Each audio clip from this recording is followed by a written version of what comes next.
se tornar o Salvador, a vida não negou. Louvemos tão grande amor, sim, tão grande amor, que Cristo assim nos manifesta. Que maravilha de amor que nos trouxe para Deus. Ninguém, pois, deve duvidar do seu tão grande amor, mas todos devem aceitar o amor do Salvador. Louvemos tão grande amor, sim, tão grande amor, que Cristo assim nos manifesta. Que maravilha de amor que nos trouxe para Deus. O que esse amor de nós fará é nos verdade ver, mas Cristo em breve voltará e nos fará saber. Louvemos tão grande amor, sim, tão grande amor, que Cristo assim nos manifesta. Que maravilha de amor que nos trouxe para Deus.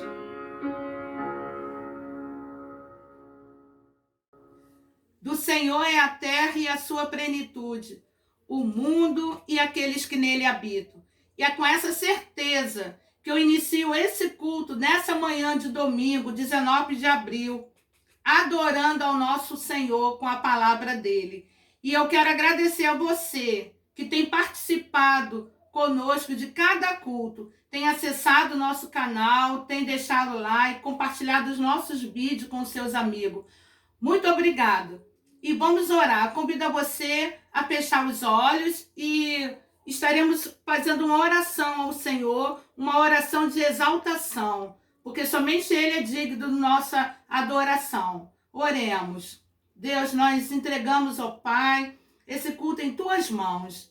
Te entregamos, ó Pai, porque temos o Senhor como nosso Senhor e Salvador. Queremos nessa manhã de domingo te louvar, te engrandecer, dizer para Ti, Senhor, que somente Tu és Deus, somente em Ti podemos encontrar salvação. Que as nações, o mundo todo, ó Pai, possam um dia Te reconhecer como Senhor e Salvador. Saber, Senhor, que o Senhor é Deus, que somente em Tu podemos confiar, somente em Tu podemos ter esperança, Senhor. E é nessa certeza que eu Te oro, com o perdão das nossas falhas, hoje e para todo sempre. Amém. Glória a Deus.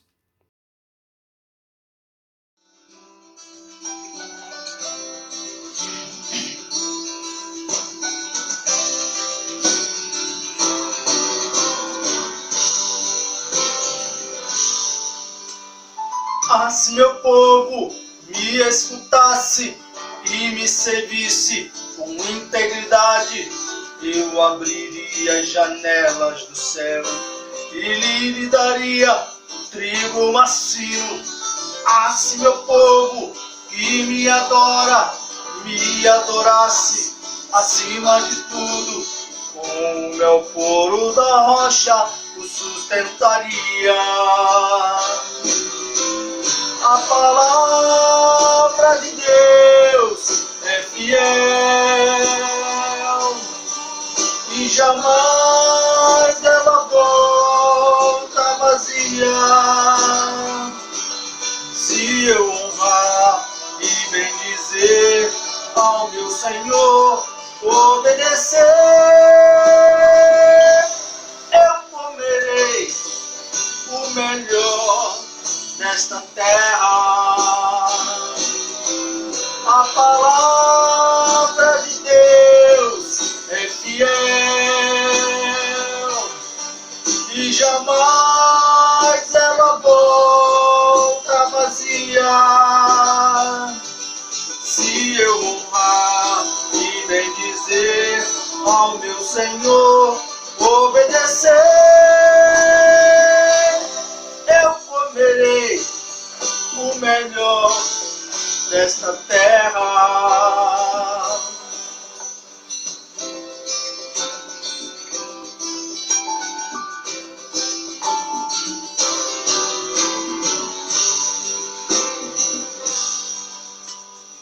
Ah, se meu povo me escutasse e me servisse com integridade, eu abriria as janelas do céu e lhe daria trigo acino. Ah, se meu povo que me adora me adorasse acima de tudo, com o mel puro da rocha o sustentaria. A palavra de Deus é fiel e jamais ela volta vazia.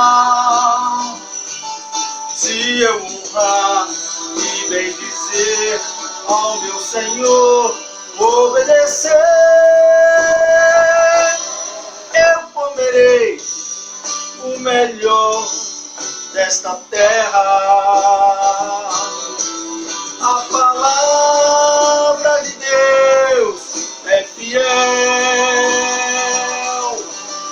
e jamais ela volta vazia. Se eu honrar e bendizer ao meu Senhor, obedecer,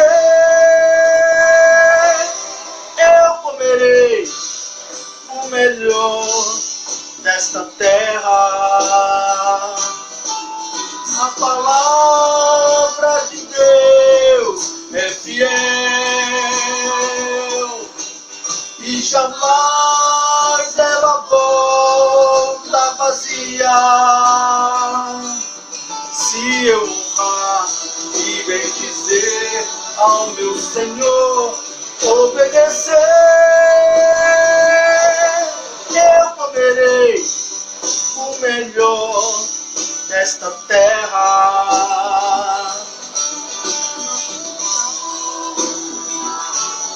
Ao meu Senhor obedecer, eu comerei o melhor desta terra.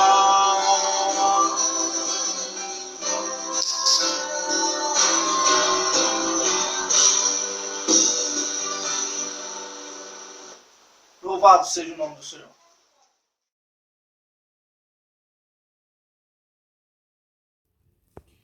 Eu quero dizer para você que a campanha de missões mundiais não acabou.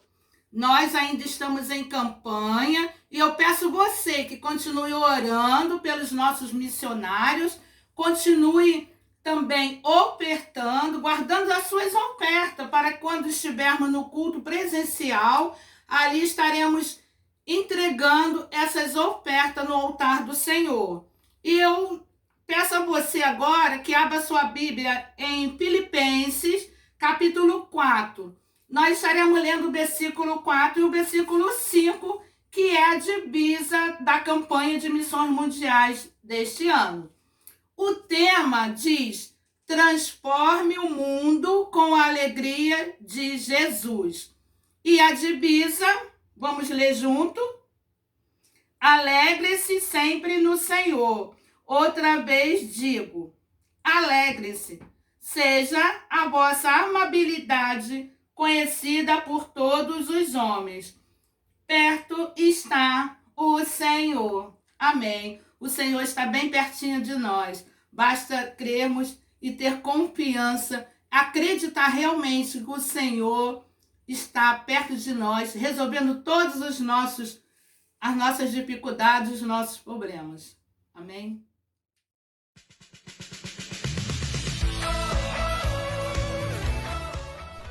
As mulheres compõem a maior parte da força de missões transculturais. Não é diferente no trabalho da Junta de Missões Mundiais. elas são fundamentais para cumprir a grande comissão. Jesus Cristo valorizava o trabalho das mulheres.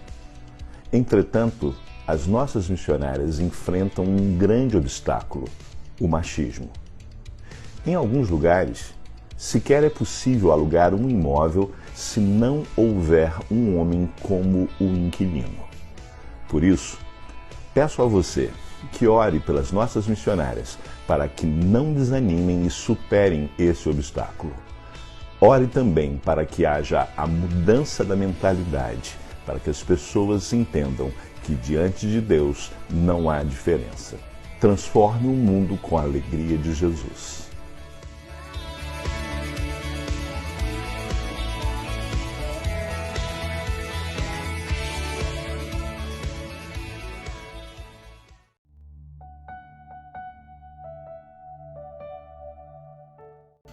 Bom dia, irmãos, a graça e a paz do Senhor Jesus, a unidade da Igreja, salvação para o mundo. Louvado seja Deus, que a cada dia tem nos dado a vitória de vencer mais um dia.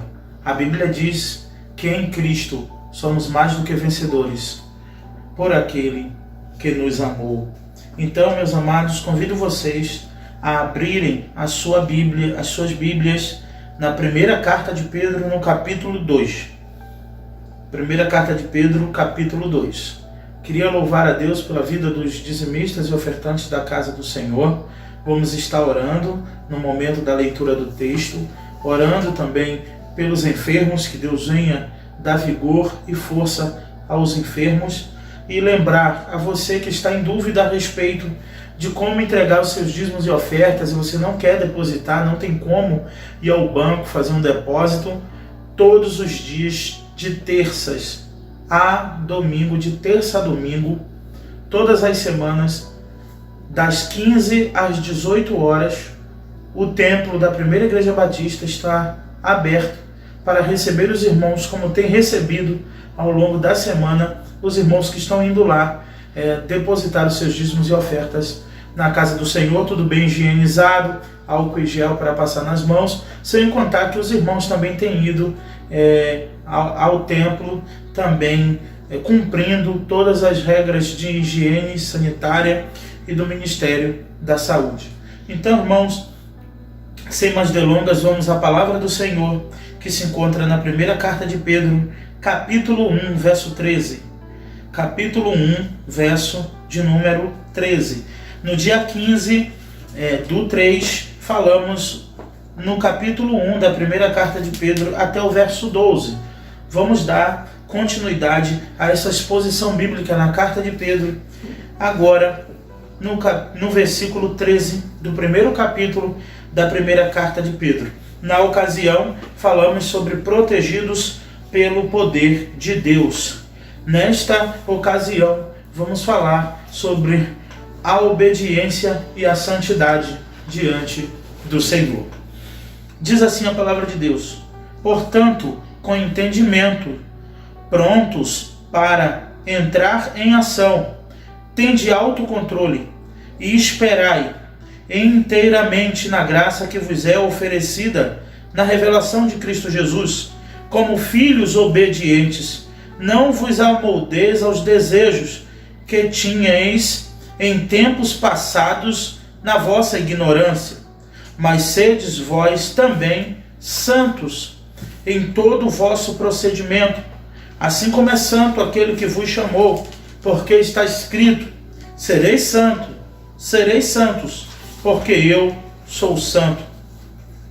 E andai com temor durante o tempo da vossa peregrinação, se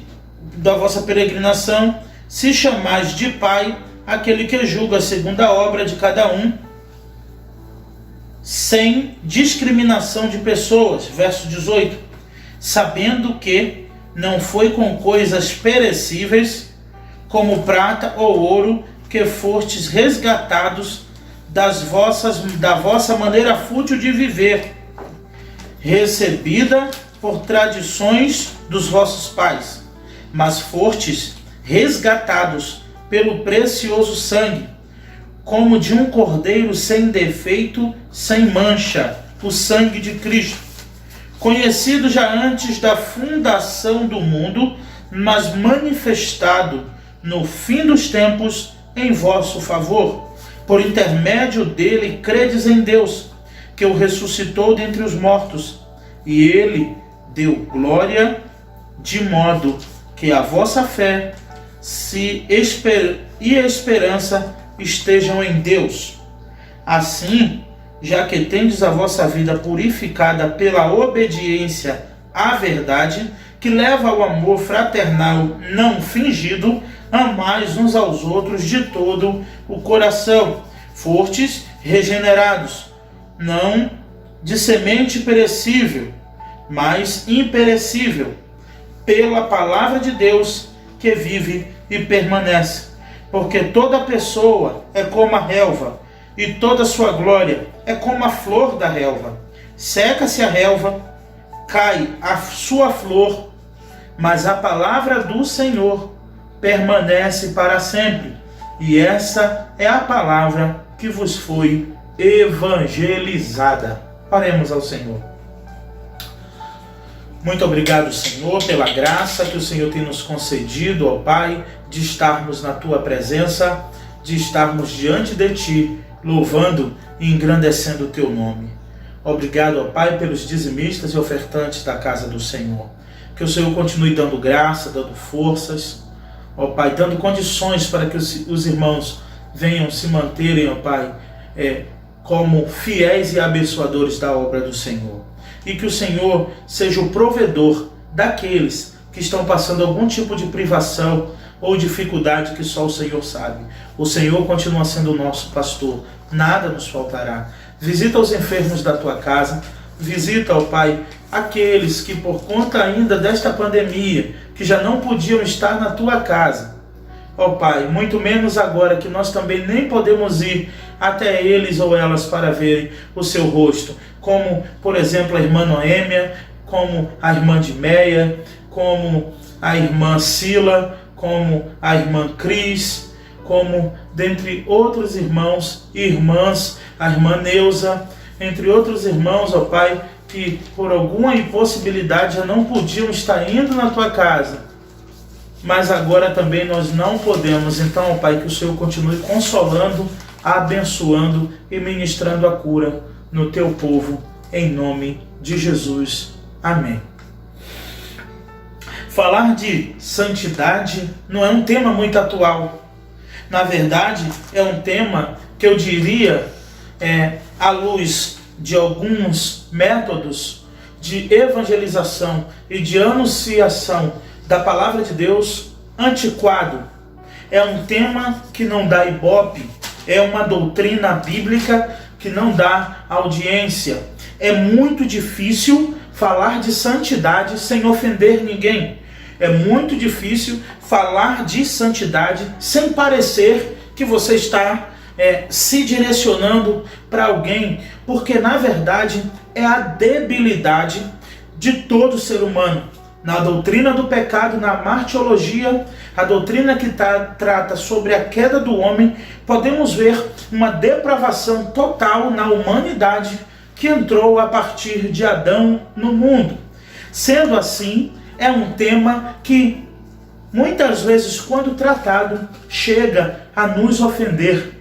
Certo pastor vai dizer que as pessoas se ofendem com a pregação do Evangelho. Deixe que se ofendam, porque elas vivem ou viveram a vida inteira ofendendo a Deus com sua maneira de viver. Podemos ver isso aqui na continuação do primeiro capítulo da carta de Pedro. Pedro exortando aos seus leitores, segundo a presciência de Deus, como Pedro vai dizer, aos eleitos, ele vai dizer para um povo que já havia sido adquirido por Deus.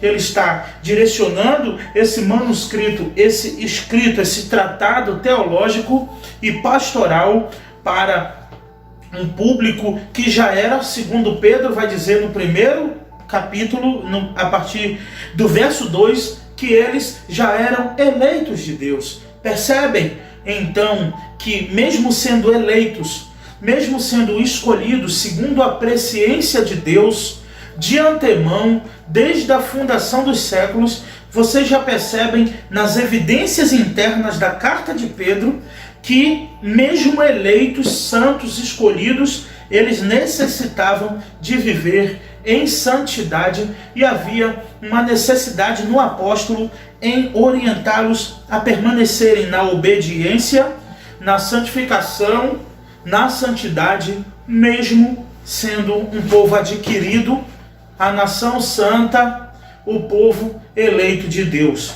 Então, não será novidade para mim e para você se os leitores de Pedro, do apóstolo Pedro, tiveram o privilégio de receber uma carta petrina em suas mãos, com alegria ali de estarem vivendo e recebendo esta carta diretamente do apóstolo. Que dirás nós diante desta poderosa palavra? Vamos então iniciar aqui a partir do verso 13. Portanto, concluindo o que ele havia dito, portanto, é uma conjunção conclusiva. Ele está concluindo o primeiro assunto para entrar em um outro assunto. Ele está, na verdade, fazendo um arremate de tudo que ele já tratou, que somos protegidos, guardados pelo poder de Deus, pela fé para a salvação. Agora, que é uma continuidade, o verso 13 ele vai dizer: portanto, com entendimento, prontos para entrar em ação, tende autocontrole e esperai inteiramente na graça que vos é oferecida na revelação de Jesus Cristo. Verso 14. Como filhos obedientes, não vos amoldeis aos desejos que tinhais em tempos passados na vossa ignorância, mas sedes vós também santos em todo o vosso procedimento, assim como é santo aquele que vos chamou. Pedro, ele vai fazer uma alusão para eles, que eles deveriam ter um entendimento pronto para entrar em ação de graças, para entrar num modo e sair do estado da inércia. Na verdade, meus irmãos, as coisas que acontecem, que vem acontecendo no dia a dia, servem de uma maneira estratégica do próprio Satanás, faz parte, de uma estratagema maligna de nos neutralizar, de nos deixar infrutíferos em nossos pensamentos, sem conseguirmos vislumbrar a glória, as grandezas de Deus, porque as dificuldades, as lutas têm um poder de neutralizar a nossa alegria, a nossa fé e a nossa esperança. E ficamos muito tempo, como diz o ditado, a ver navios pensando e vendo a vida passar. Mas se levante, entre em ação. Ele vai dizer outra coisa importante, que isso vai entrar em conflito com a ansiedade, que é o mal do século 21, que ele vai tratar isso no capítulo 5, dizendo: lançai sobre ele toda a vossa ansiedade, porque ele tem cuidado de vós. Mas observem a construção do texto, olhando para a sua própria Bíblia e acompanhando então esta exposição. Tem de autocontrole, verso 13, esperai inteiramente na graça de Deus que vos é oferecida na revelação de Jesus Cristo. Como filhos obedientes, não vos amoldeis aos desejos que tinhais em outros tempos passados na vossa ignorância. Ele vai também tratar desse assunto. Ele está aqui, na verdade, em algumas questões introdutórias, porque são assuntos que ele está pensando no capítulo 1, e essa pinçada que ele está dando vai levar ele a tratar do assunto de uma maneira mais efetiva nos próximos capítulos. Por exemplo, quando ele fala que não vos amoldeis aos desejos que vocês tinham antes, certo?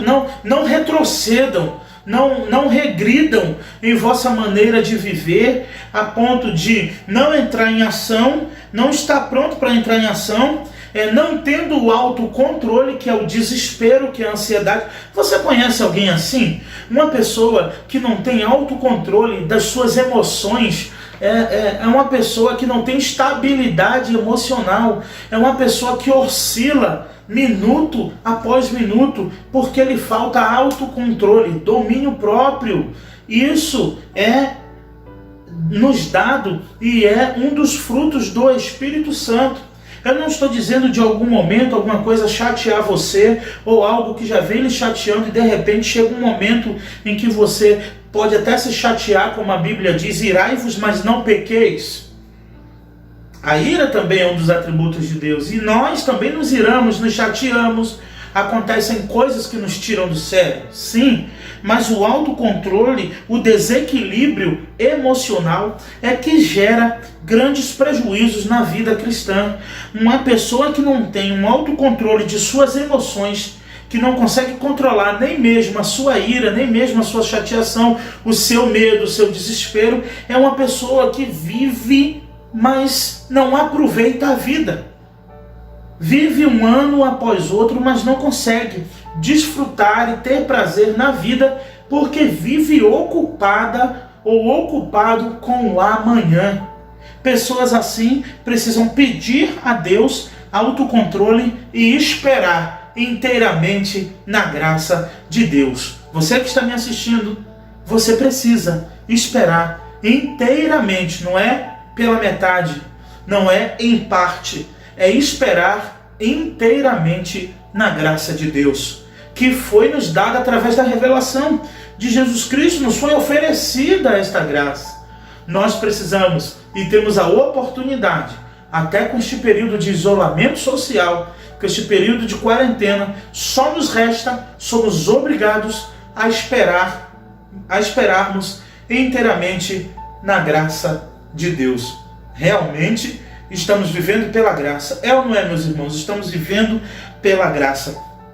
E precisamos pedir a Deus que tenha misericórdia de nós. Como filhos obedientes, não vos amoldeis, não retrocedam, não permitam que o desespero venha tomar conta, a ponto que você volte a fazer coisas que você fazia antigamente, a pensar em coisas de antigamente, a ficar voltando no passado e a práticas do passado. Tudo isso pode trazer grandes prejuízos na vida do eleito de Deus, do cristão, do povo que o Senhor escolheu. Ele vem então no verso 15 dizendo: mas vós também, mas sedes vós também santos em todo o vosso procedimento, assim como é santo aquele que vos chamou. Como eu falei no início, o tema, a palavra santidade já soa meio que desconfortável falar de santidade, porque as pessoas se conformaram que ninguém é santo. Existe também um ditado que confirma isso. Ninguém é santo, eu não sou santo, eu tenho os meus defeitos. Todos nós temos. Só seremos aperfeiçoados em Cristo Jesus. Mas é bem verdade que a palavra santo significa separado, consagrado para algo. Então ser santo é ser separado.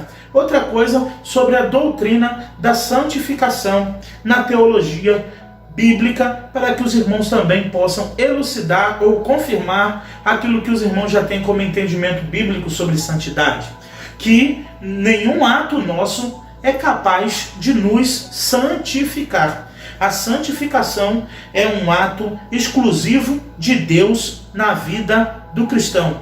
O homem não tem participação na santidade. Por quê? Porque, como eu falei, a natureza do homem é decaída. O homem, ele tem prazer em cometer o mal, o pecado.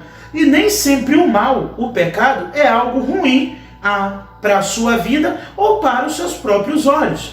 Salomão vai dizer que há caminhos que para o homem parecem serem bons, mas o fim deles é a morte.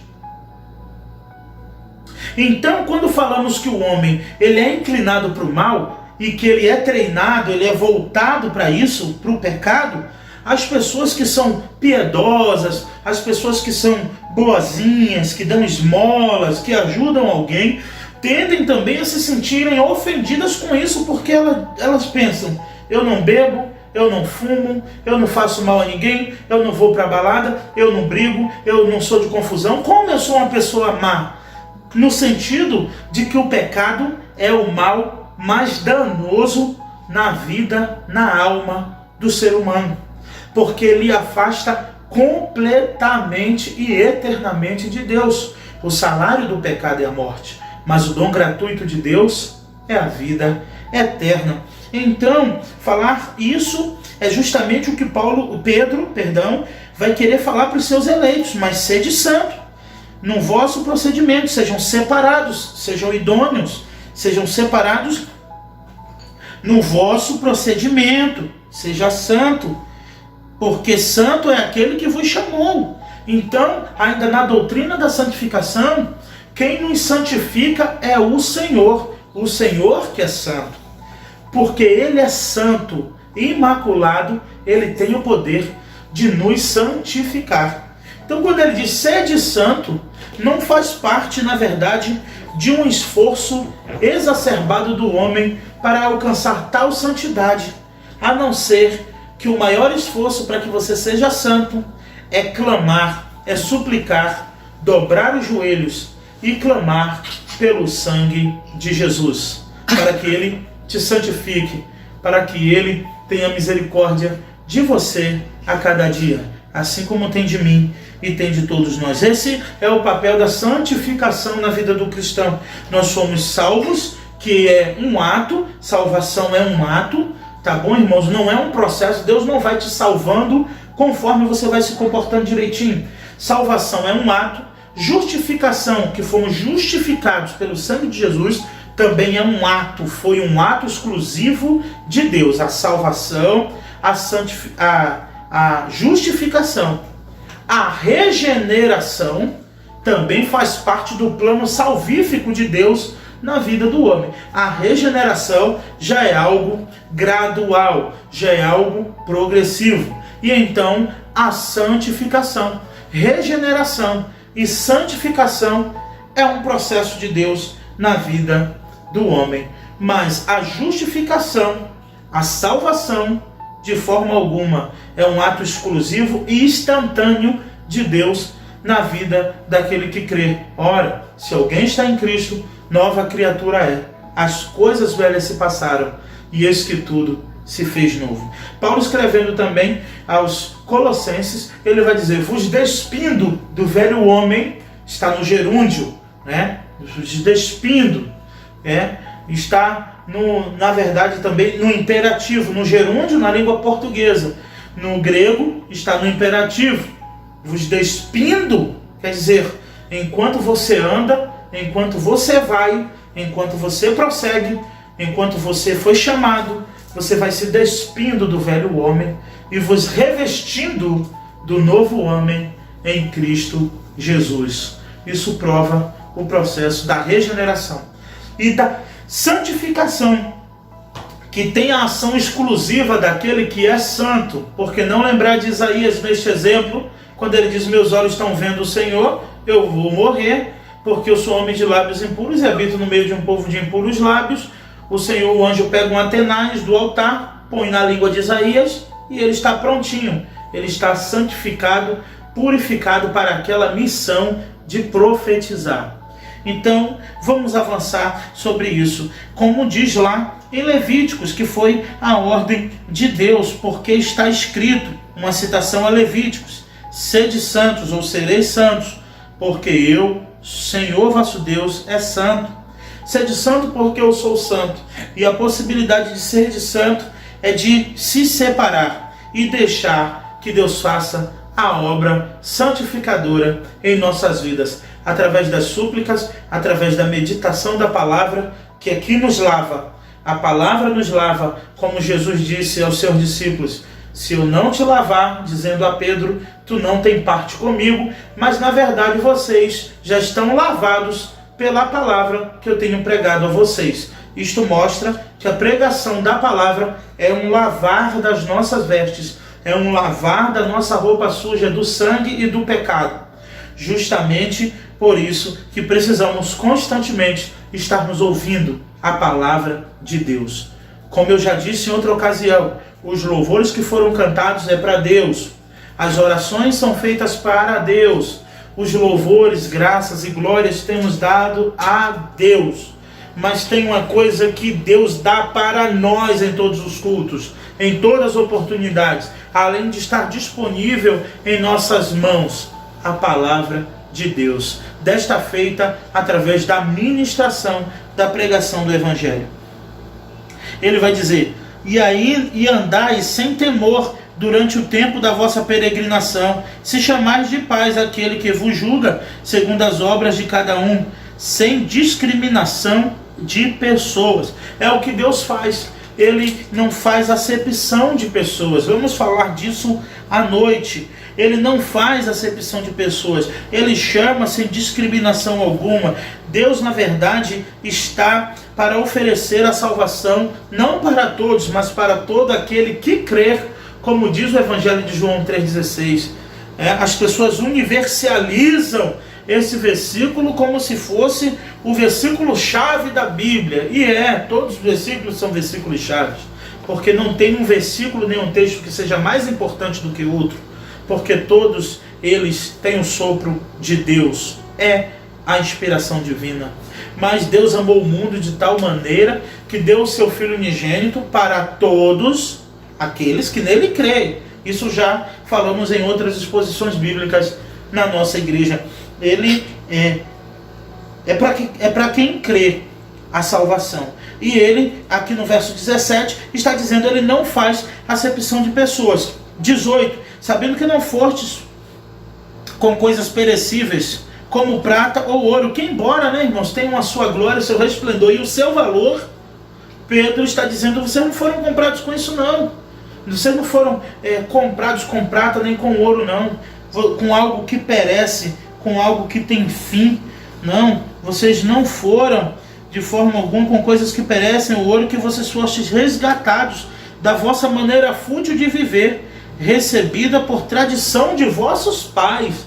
Olha, irmãos, como a criação dos nossos filhos e a nossa vida como pais vai reverberar na vida de nossos filhos. Aqui ele está falando pais dos vossos ancestrais, da maneira fútil de viver, afundados na lei, no paganismo, na idolatria, dentre tantas outras coisas que podemos aplicar para os nossos dias. Maneira fútil de viver. Se você, mãe, pai, família que está ouvindo esta palavra, tiver uma maneira fútil de viver dentro do seu lar, se vocês tiverem uma maneira fútil de viver, sem devoção, sem santidade, sem oração, sem busca na palavra, certamente há uma tendência muito grande,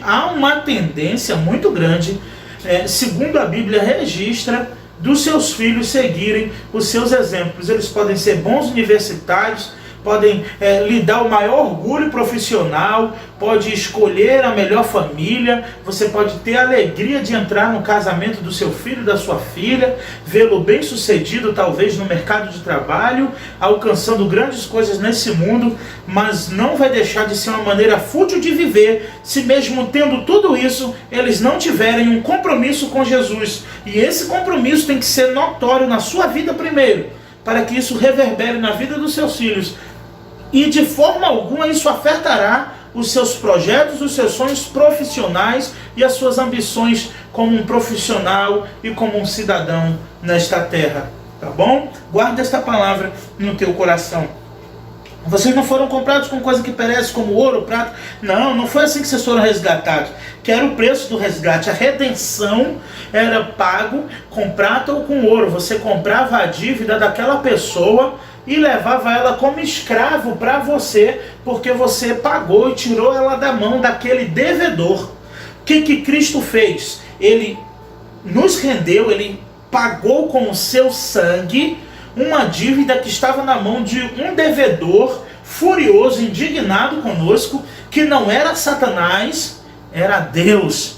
Deus que estava indignado, Deus que estava irado, e estávamos com uma dívida impagável, mas não foram os remidores, que eram chamados assim. Vocês lembram da história de Ruth e Boaz? Ruth foi Boaz foi o remidor de Ruth.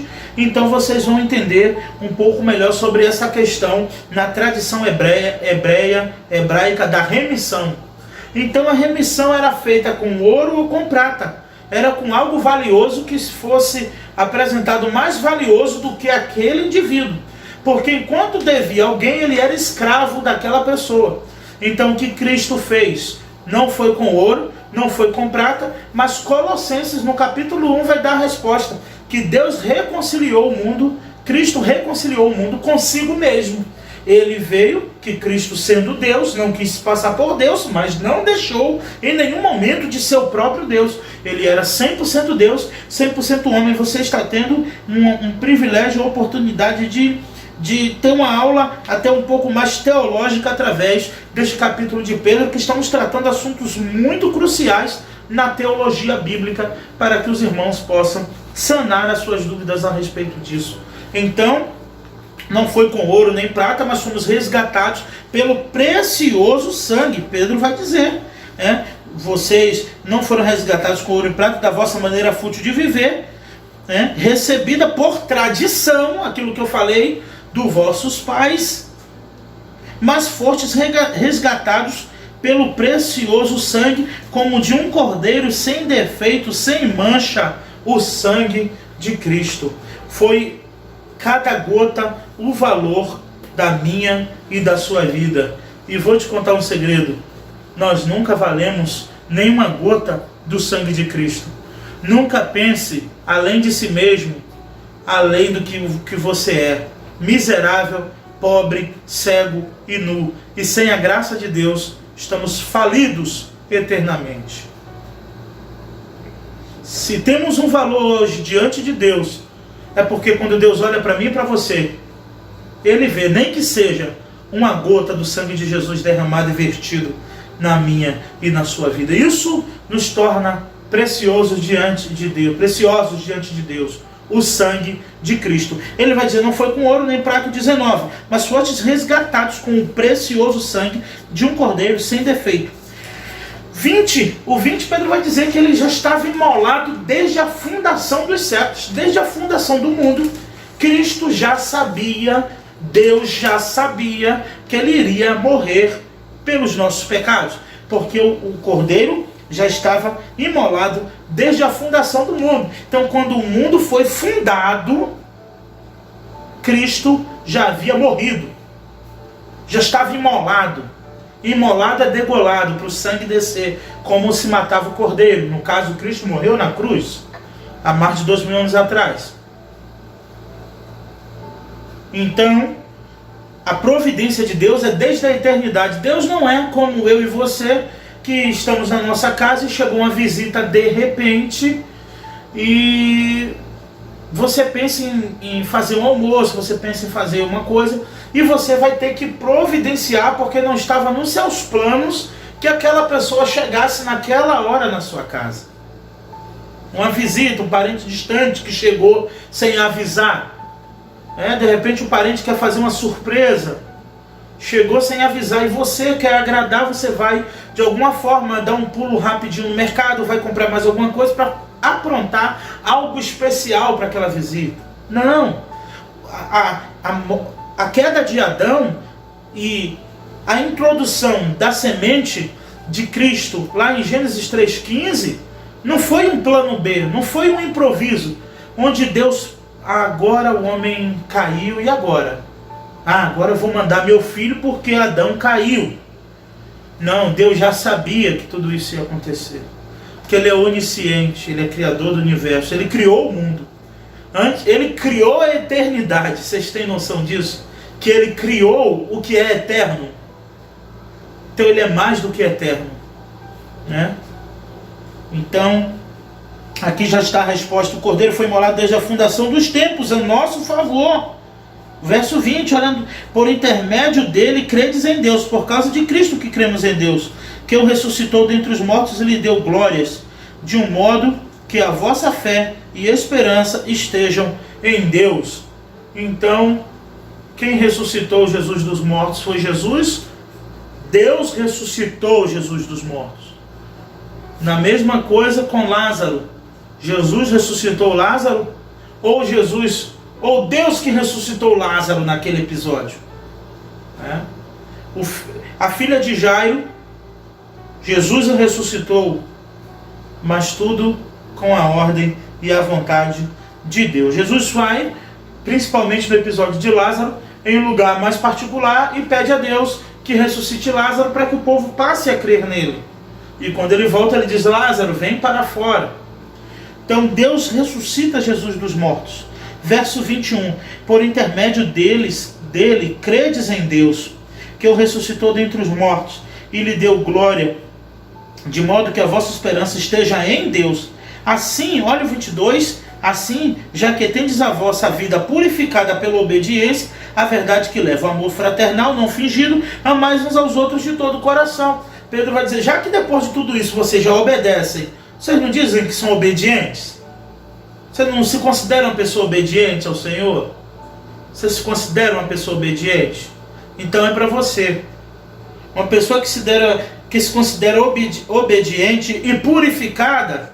Então Pedro vai dizer: então, uma vez já obedientes e purificados, uma vez que tudo que eu falei, essa lista que eu coloquei, vocês já fazem, vocês já são isso, então vamos lá. Assim, já que tendes a vossa vida purificada pela obediência e a verdade que leva o amor fraternal não fingido, amais uns aos outros de todo o coração.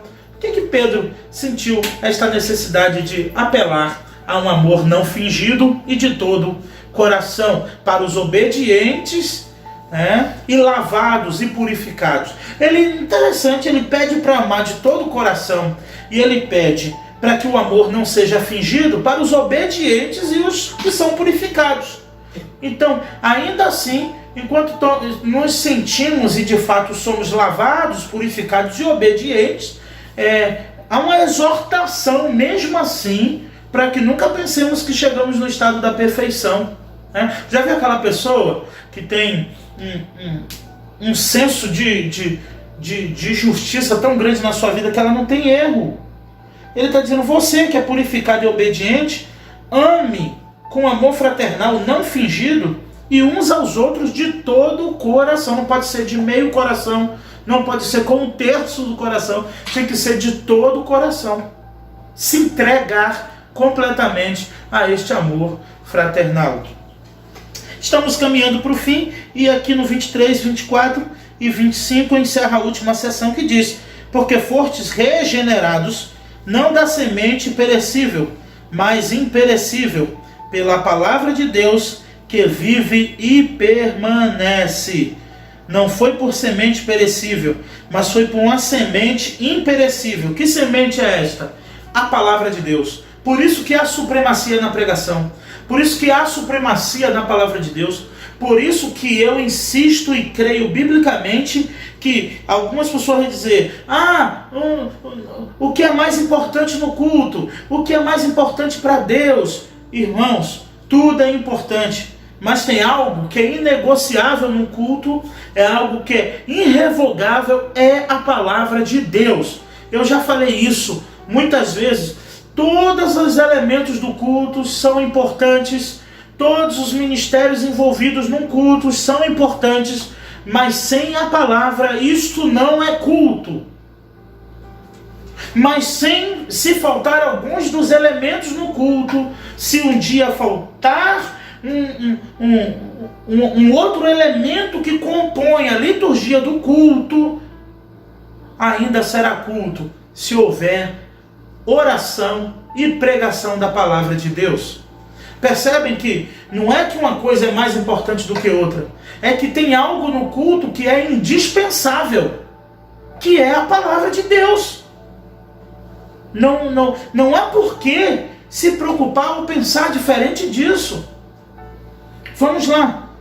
A semente imperecível, que é a palavra de Deus. Eu vou mostrar para vocês, provando na exposição aqui que estamos, que é cabal isso que eu estou falando para vocês. Olha só, 24. Porque toda pessoa, presta atenção, isso não é nem o que a pessoa faz, hein? Ou o que ela canta, ou o que ela apresenta, ou o que ela faz. Não é nem falando dos dons e aptidões aqui, está falando da pessoa. Olha o 24. Porque toda pessoa é como a relva, e toda a sua glória, todo o seu resplendor, todo o seu vislumbre, a sua arrogância, a sua prepotência, a sua beleza, as suas qualidades, também é como a flor da relva. 2. Olha aqui, seca-se a relva a flor cai, quer dizer, o homem passa, a glória murcha e o homem morre. Todo homem, todo líder religioso ou não, teve o seu momento de apogeu, teve o seu momento de auge naquele ministério ou naquela liderança para a qual ele foi chamado. Mas é como uma flor que um dia ela está bem linda, mas depois de uns dias você vê que aquela resplendor vai murchando, até que ela se seque e morra. A relva do campo é a mesma coisa. O homem é comparado à relva do campo e a glória do homem como a flor da relva. Então ele está dizendo, seca-se a relva, cai a flor. Então morreu. 25, para encerrar. Mas a palavra do Senhor permanece para sempre. E esta é a palavra que vos foi evangelizada neste domingo manhã.